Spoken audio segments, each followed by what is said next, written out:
You're fine. All right, so we are ready to rock and roll. Good evening, everyone. Good evening, everyone, and welcome to another episode of Life Beyond the Chair, the Pink series. I'm your host, Keshea Way, your servant leader by design.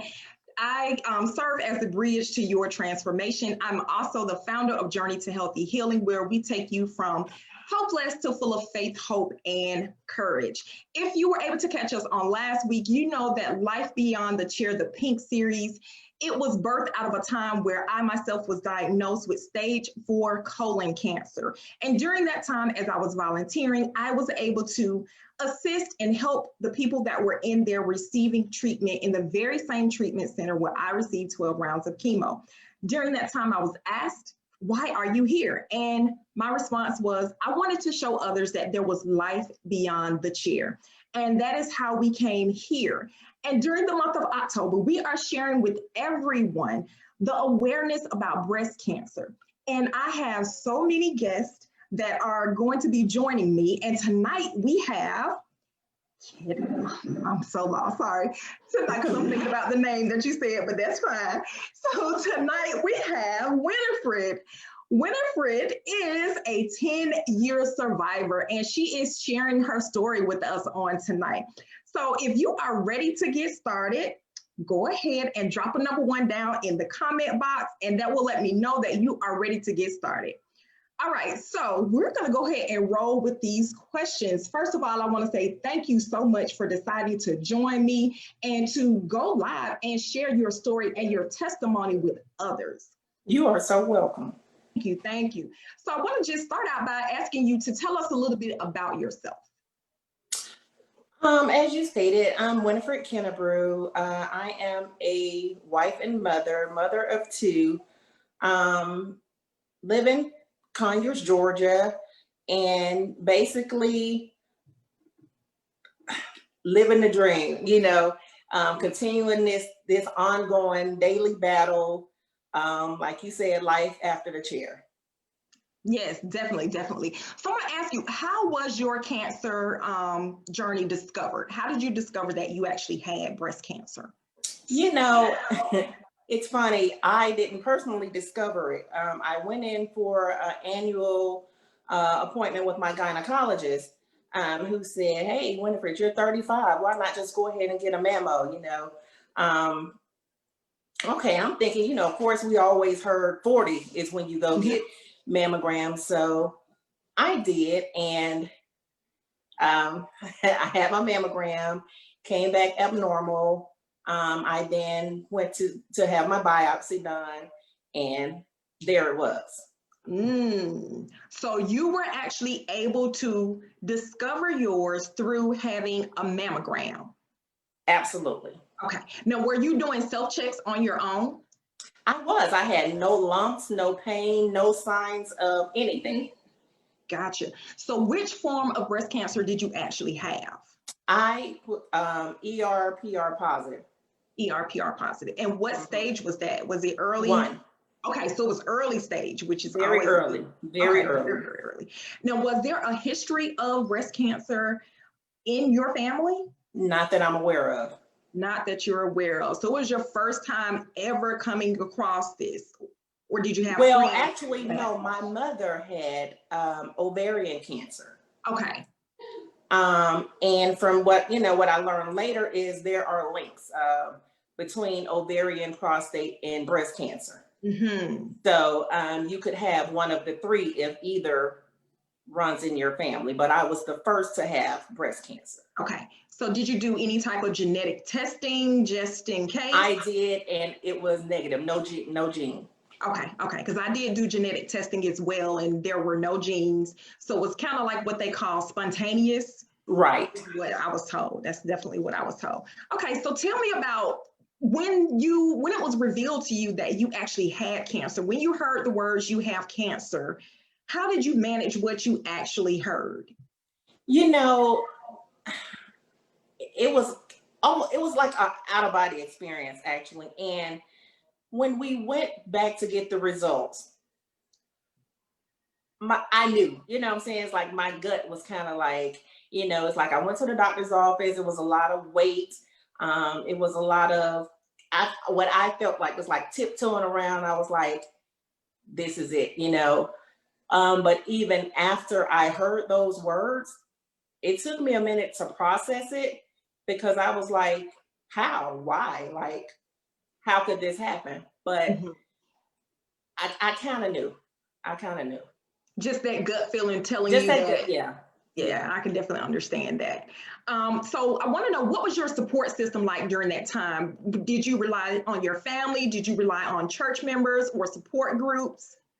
Um, as we just kind of briefly talked about earlier, honestly, a lot of my family did not know, outside of my immediate family and very close friends, because, like I said, it took me a minute to process it before I was ready really to share it, Hmm. because I was still dealing with what was going on, and I wasn't really sure how I felt about it.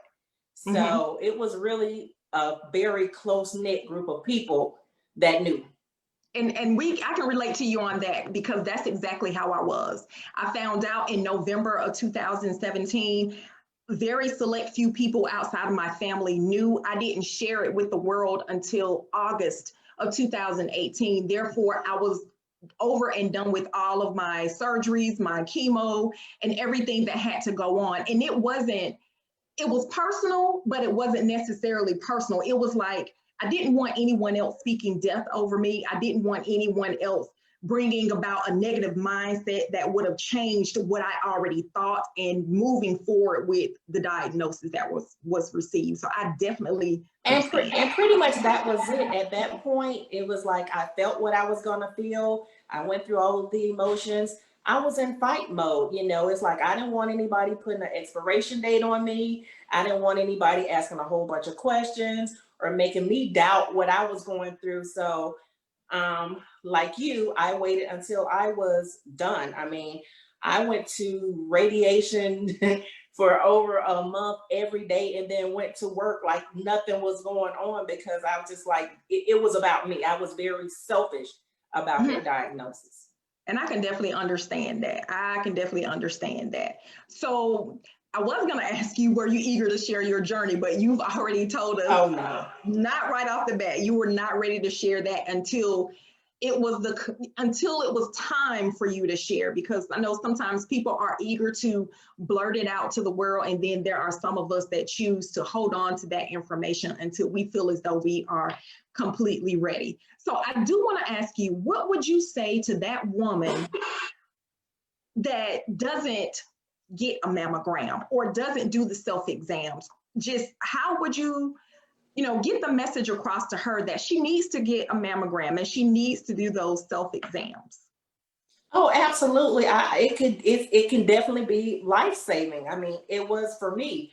I think about, if I would have waited until 40, you're talking about 5 years later, um, what could have happened or how far gone it had been, because like I said, they caught it so early that no lymph nodes, no anything. It was just a very small tumor. So it can definitely be life saving.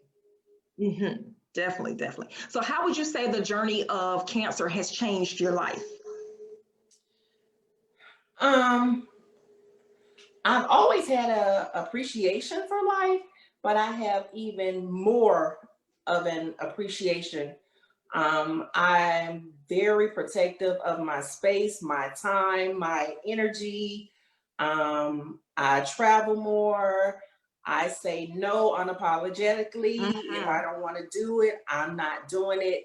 Um, I've learned that each day is definitely a gift. It Yes. truly is a gift. Definitely is, definitely is. I can understand that. Now, during the month of October, when you see the color pink, what does that represent for you?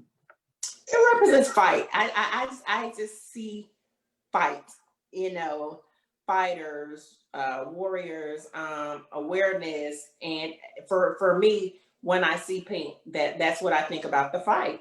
And it's not a sisterhood that you necessarily want, but it shows people that they're not in this thing alone. Mhm. You have a whole lot of people that experiencing it, have not experiencing it, have been exposed to it in one form or another. And when you see the pink, it's like, let's fight. Let's keep fighting. That's right. Gloves are definitely on. Gloves on. And that is 365 days of the year, not just 1 month out of the year, because oh, absolutely. Yes, I think people need to realize that once you've gone through cancer, you don't just take that 1 month out of the year to recognize it and bring awareness to it. For me, I talk about it on a regular basis with, just people that I know. You want to make sure that people are, aware of what can go on with inside of their body. So we definitely talk about this stuff 365 days of the year. Oh, absolutely. 31 days out of a month.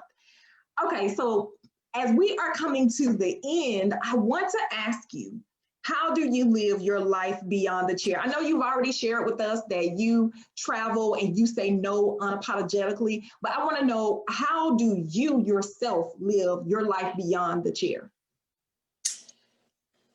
I would say I practice more self-care, as far as taking care of me, being more conscious of what I'm doing. I spend way more time with my family, and it's just little things I don't take for granted.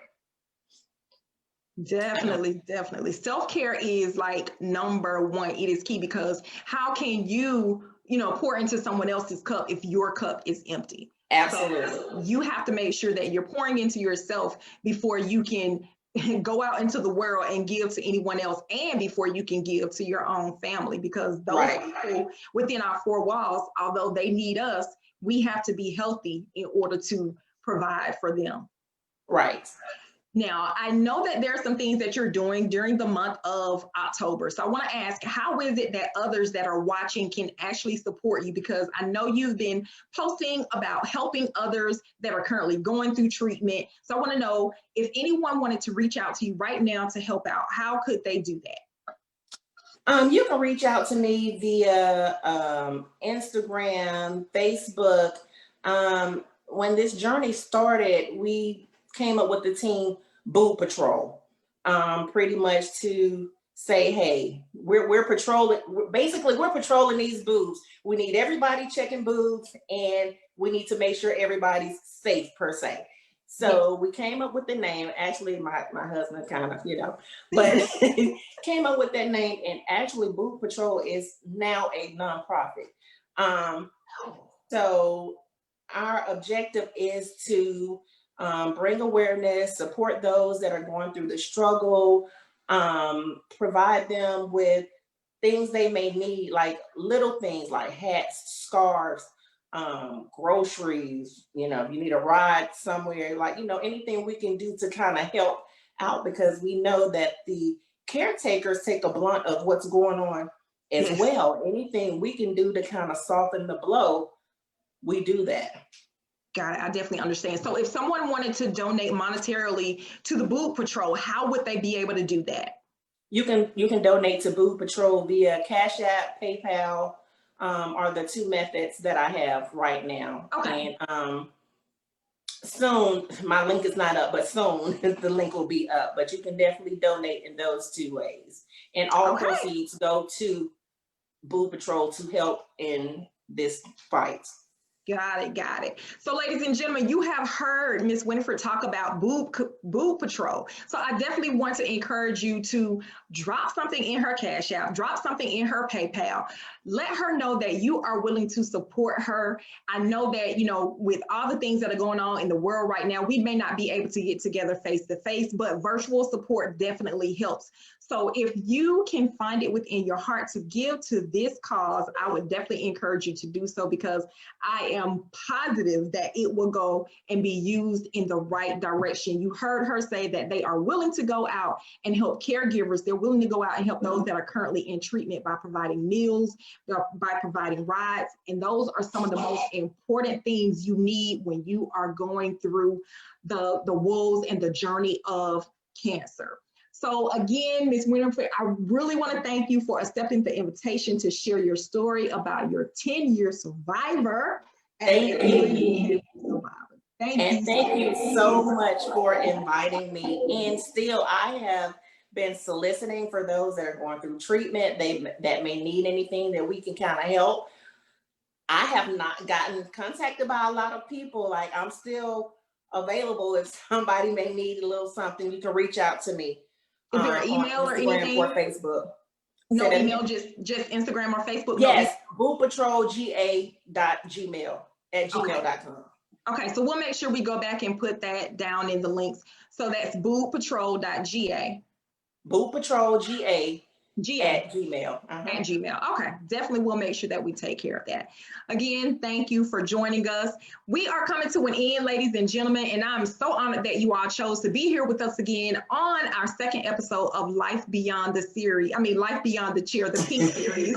Tonight we had Miss Winifred with us, and last week we spoke with Jennifer, who is a warrior right now. Next week we will have a thriver, and the following week we will have a caregiver. So I definitely want to ask that you all come back and join us for those last episodes as well. Also, I want to ask, if you are on YouTube, I want to ask you to follow me on YouTube. Let's see if I can find that screen so that you can see my actual YouTube page. All right, so you can follow me at Journey with Keshea, and basically you will see some of the things that you're seeing on Facebook right now, and that will be interviews and different stories of just helping women out and serving as the bridge to their transformation.